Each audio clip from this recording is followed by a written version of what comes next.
আজকে আমি মটন মশলা বানানোর জন্য এখানে কড়াইয়ে তেল দিয়ে দেব 1 কাপ পরিমাণ।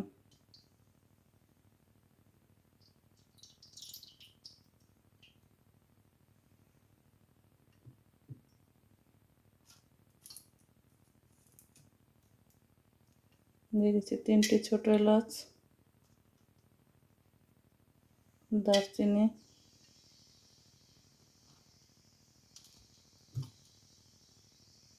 তিন চারটে লং। এগুলো দিয়ে আমি 1 মিনিটের মতো ভেজে নেব। 1 মিনিট পরে এখন আমি এর মধ্যে দিয়ে দিচ্ছি পেঁয়াজ কুচি।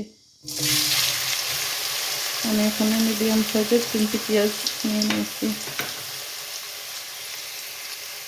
পেঁয়াজগুলোকে আমি গোল্ডেন কালার করে ভেজে নেব।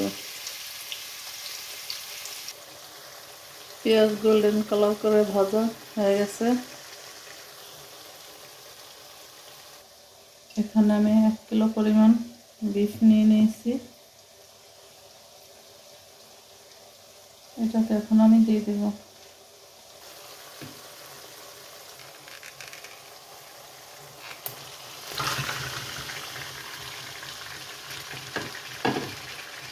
দিয়ে আমি 7-8 মিনিটের মতো পেঁয়াজের সাথে ভেজে নেব। মাংসটাকে 8 মিনিট ভেজে নেওয়ার পরে এখন আমি এর মধ্যে দিয়ে দেব 2 চা চামচ আদা রসুন বাটা।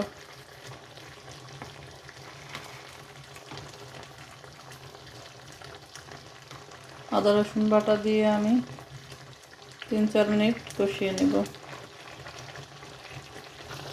আদা রসুন বাটা দিয়ে 3-4 মিনিট কষিয়ে নেওয়ার পর এখন আমি এর মধ্যে দিয়ে দেব 1 টিস্পুন হলুদ পাউডার। দিয়ে দেব 2টি মিডিয়াম সাইজের টমেটো ফালি।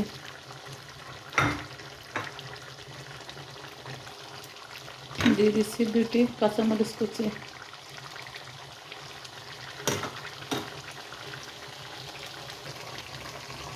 দিয়ে দিচ্ছি পরিমাণ মতো লবণ।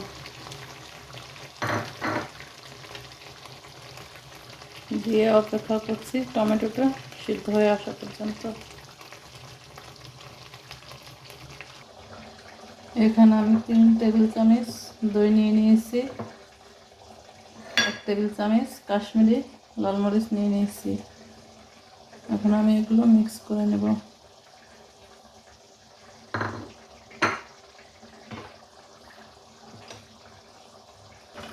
দইটাকে আমি মিক্স করে নিয়েছি।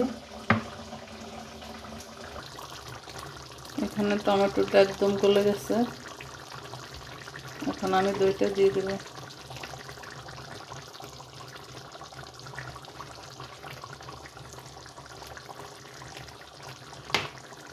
দইটা দিয়ে মিক্স করে নেব। এখানে আমি 1 টেবিল চামচ পরিমাণ ঘি দিয়ে দিয়েছি। এর মধ্যে দিয়ে দিব কিছু রসুন কুচি।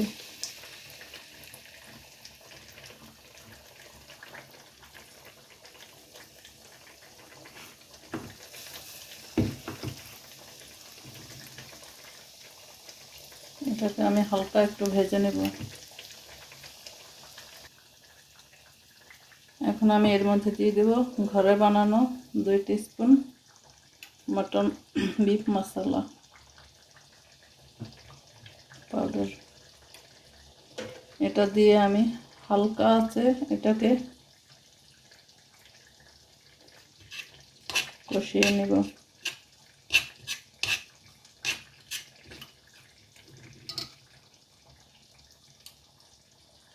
এর মধ্যে দিয়ে দেব সামান্য পরিমাণ পানি। দিয়ে এটাকে ভালোভাবে কষিয়ে নেব। মশলাটাকে আমি ভালোভাবে কষিয়ে নিয়েছি। এখন আমি এটাকে অ্যাড করে দেব।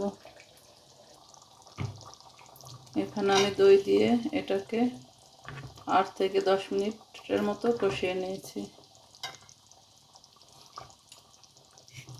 এখন আমি মশলাটা মিক্স করে দিচ্ছি।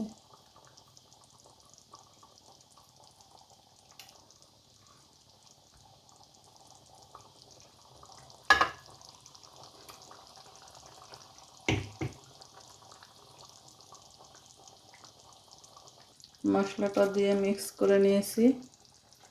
এখন আমি এর মধ্যে দিয়ে দেব পরিমাণ মতো গরম পানি।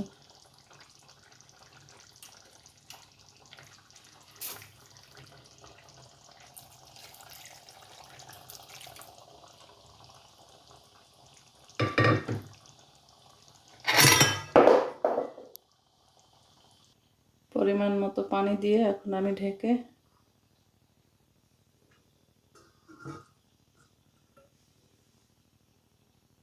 8 থেকে 15 মিনিট এটাকে রান্না করে নেব।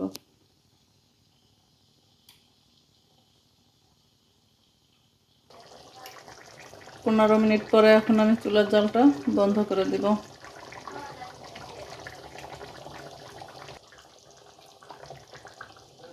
ঝোলটা আমি এরকম রেখেছি, ঠান্ডা হলে আর একটু ঘন হয়ে যাবে।